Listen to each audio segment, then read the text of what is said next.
Kailangan ninyo itong basahin at totoo ito.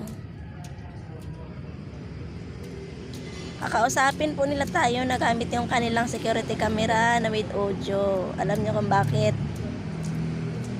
Pag sanay na kayong kinakausap nila dyan, naniniwala kayo, sumusunod din kayo, sabihin nilang, may bukas po na kotse. Tingnan nyo po doon, ayun o, kulay ano, ganito, ganon, kahit anong kulay ang ginagamit nila. Pwede po kayong pumasok doon, description lang. Pag pumasok po kayo doon, kidnap po yun na frame up. Kasalanan nyo na, nakidnap kayo, sumakay kayo. Alam nyo po ba yung description nila? Totoo, utos ng kanilang leader. Pag sinasabi nilang, pwede po ba kitang hampasin? Description lang. Pag pumayag ka, tutuluyan ka nila. Hampas na, matuluyan ka ng mamatay. Kasi pag ligpit na yun, na pumayag ka. Kasi pumayag ka eh. Akala mo kasi yung description ay joke. Totoo po yun, hindi po yun joke. At sabihin nila yung, pwede po ba kitang ibibitay? Pabitay po kita, description lang. Pag pumayag ka naman, talagang totohanin ka. Sabihin kasi po, iniisip ka ng aming manager eh. Alam mo po, yun po ba yung manager nila? Kakatayin.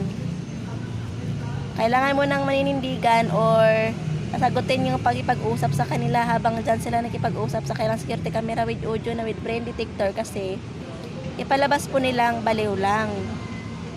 Pag sinasagot na sila dyan, so mapalabas na yun na baliw sa mga tao, nagsasalita ng mag-isa.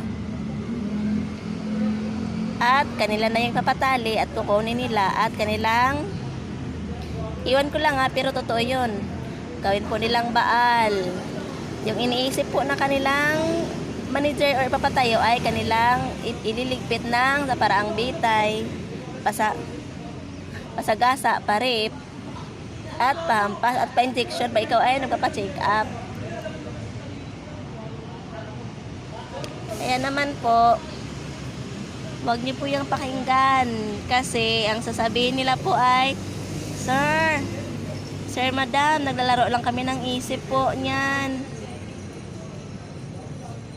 Makinig lang kayo sa amin at mabubuhay kayo. Baliktad po yun. Yung nabubuhay po sa amin ay yung hindi naniniwala sa kanila. Lahat po nang naniniwala sa kanila, patay na po. Pinapahampas na, kunwari na dulas lang. Pinapabitay na, kunwari nagbigti lang. At may liter pa yun. Sila